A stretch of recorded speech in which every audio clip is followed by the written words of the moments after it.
Bu lavha Flamengo va Sampaio Koreya o'rtasidagi o'yin paytida butun dunyoni larzaga soldi.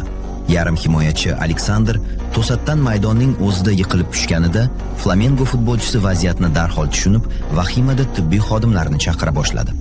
Qolgan futbolchilar uning maydonda talvasaga tushganini anglab yetgach, stadionni hayajon qamrab oldi.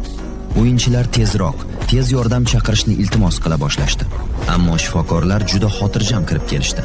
Bu esa ko'plab tomoshabinlarni hayratda qoldirdi. Yaqin turgan futbolchilar ko'z yoshlarini tiya olishmadi. Ammo hamma nafasini ichiga yutib turgan paytda juda ta'sirli bir holat yuz berdi.